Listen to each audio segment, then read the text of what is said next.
আব্বু আম্মুর পছন্দ মতো বিয়ে করলাম। এখন রুমের বাহিরে দাঁড়িয়ে আছি।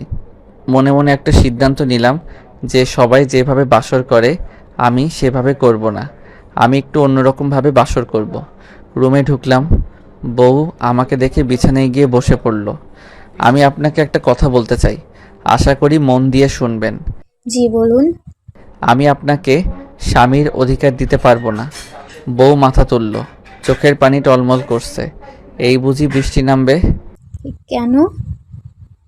আপনার কি কোনো পছন্দের মানুষ আছে নাকি? না। তাহলে কি আমাকে আপনার পছন্দ হয়নি? আমি দেখতে অসুন্দর বলে? না, সেটাও না। তাহলে কেন? ওসব আপনাকে বুঝতে হবে না। আপনি কাপড় পাল্টে বিছানায় শুয়ে পড়ুন, আমি নিচে শুচ্ছি। না না, এ কি বলছেন? আপনার ঘর, আপনি নিচে শোবেন? তার চেয়ে বরং আমি নিচে শুই, আপনি উপরে বিছানায় শুয়ে পড়ুন। কান্না আটকে বলল, তবে কণ্ঠে কান্না কান্না ভাব স্পষ্ট। না না, এটা কি বলছেন আপনি? আপনি নতুন বউ হয়ে নিচে শুবেন? তাহলে আপনিও আমার সাথে বিছানায় শোবেন, চলুন। না হয় আমি নিচেই শোবো। আচ্ছা, শুভ নেই। আমি কাপড় পাল্টে শুয়ে পড়লাম। কিছুক্ষণ পর বউ কাপড় পাল্টে এসে আমার পিছন দিকে শুয়ে পড়ল। বউ আমার কালো শাড়ি পরেছে, একদম পরীর মতো লাগছে। মনে মনে এমন ভাব যে এই জড়িয়ে ধরি বউকে, কিন্তু জড়িয়ে ধরলে তো প্ল্যান নষ্ট হয়ে যাবে। তাই ইচ্ছেকে মাটি চাপা দিলাম। বাইরে বৃষ্টি হচ্ছে ব্যাপক, মাঝে মাঝে বিকট শব্দ হচ্ছে। বউ ভয়ে কাঁপছে, মনে হয় ভয় পাচ্ছে। কিছুক্ষণ পর আবার খুব জোরে একটা বিকট শব্দ হলো। বউ ভয় পেয়ে আমাকে জড়িয়ে ধরল। আহ, কি অনুভূতি! সে আপনারা বুঝবেন না। কি হলো, ভয় পেয়েছেন? হুম। কাঁপা কাঁপা কণ্ঠে। বুঝলাম, খুব ভয় পেয়েছে। আচ্ছা, জড়িয়ে ধরে ঘুমিয়ে পড়ুন, ভয় পাবেন না। বউ আমাকে আরও শক্ত করে জড়িয়ে ধরল। তারপর দিলাম এক ঘুম। এতক্ষণ গল্প করলাম, আমার বায়োডাটাই তো দিলাম না। আমি আদি, বাবা মায়ের একমাত্র ছেলে। বাবার অফিস দেখাশোনা করি। আর যিনি আমার পাশে শুয়ে আছেন, অর্থাৎ আমাকে জড়িয়ে ধরে শুয়ে আছেন, তিনি আমার বউ। আজই বিয়ে করলাম বাবা মায়ের পছন্দ মতো। বউয়ের নাম তন্নি, দেখতে একদম পরীর মতো, গাল দুটো গুলুগুলু, দেখলেই মোম চাই টেনে দিই। রং ফর্সা। আমার খুব ইচ্ছে করে জড়িয়ে ধরে ওর গালে একটা ইয়ে দেই। সকালে ঘুম ভাঙলো, চেয়ে দেখি পাশে তন্নি নেই। কিছুক্ষণ পর রুমে এসে ঢুকলো, মনে হয় গোসল করেছে। চুলগুলো ভেজা, নতুন একটা শাড়ি পরেছে। ওয়াও, কি লাগছে আমি বলে বোঝাতে পারবো না। আমি তো হা হয়ে গেলাম। তন্নি আমার দেখা সবচেয়ে সুন্দরী মানুষ। এত সুন্দর হয়! ওর ঠোঁট দুটো বাচ্চাদের মতো গোলাপি রঙের। ওর ঠোঁটে একটা ইয়ে দিতে ইচ্ছে করছে। তন্নি আমার দিকেই আসছে। আমি তাড়াতাড়ি চোখ বুজে নিলাম। এই যে শুনছেন, এই যে অনেক সকাল হয়েছে, ঘুম থেকে উঠুন। আমি চোখ খুললাম, দেখলাম তন্নি আমাকে ডাকার জন্য আমার একেবারে কাছে এসে গেছে। ওর চুলগুলো আমার মুখে পড়ছে। আহ, কি ঘ্রাণ! তন্নি আবার ডাক দিল। এই যে হুম। অনেক সকাল হয়েছে, আম্মু বলেছে এখন ঘুম থেকে উঠতে। হুম, উঠছি। তারপর উঠে ফ্রেশ হয়ে চা নাস্তা করলাম। শ্বশুরবাড়ির লোকজন আসলো, সবাইকে আপ্যায়ন করলাম। এইভাবে 2 দিন কেটে গেল। আমি তন্নিকে এখনো স্বামীর অধিকার দেইনি। এখন আমি বিছানায় চোখ বুজে শুয়ে আছি। তন্নি হয়তো বুঝছে আমি ঘুমে। তন্নি আমার অন্য পাশে শুয়ে আছে, মেয়েটা ফুপিয়ে ফুপিয়ে কাঁদছে। কিছুক্ষণ পর কারো গরম নিঃশ্বাস আমার মুখে অনুভব করলাম। তন্নি আমার কপালে একটা পাপ্পি দিয়ে উঠে চলে গেল। মনে হয় ছাদে গেছে।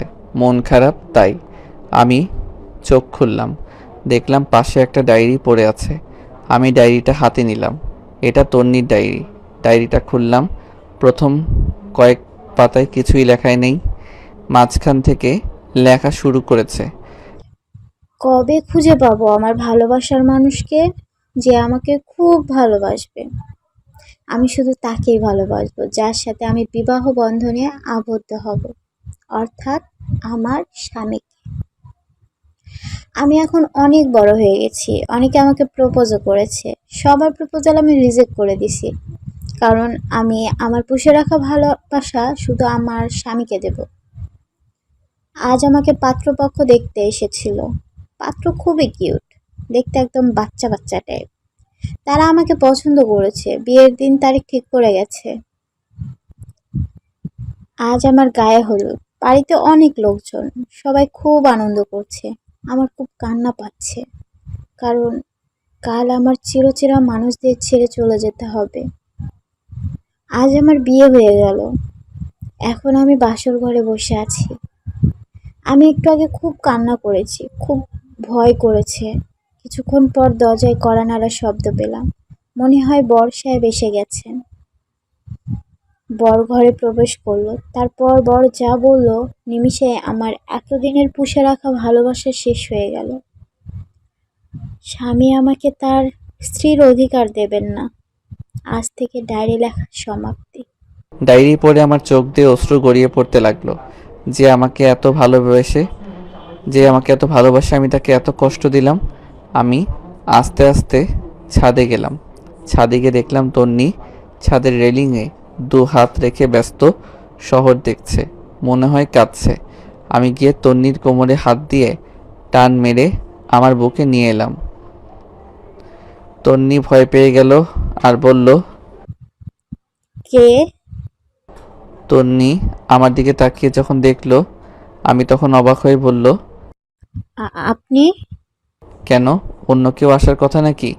আমি আমার মুখ তন্নির কেশে ডুবিয়ে দিলাম। না মানে আপনি আমাকে জড়িয়ে ধরেছেন। কেন, আমার বউকে আমি জড়িয়ে ধরতে পারবো না নাকি? না তা না, আপনি তো আমাকে ভালোবাসেন না। কে বলেছে ভালোবাসি না? কেন, আপনিই তো বললেন। সরি, কেন? আসলে আমি তোমার সাথে দুষ্টুমি করেছি এই 2 দিন। তন্নি কাঁদতে কাঁদতে আমাকে জড়িয়ে ধরলো।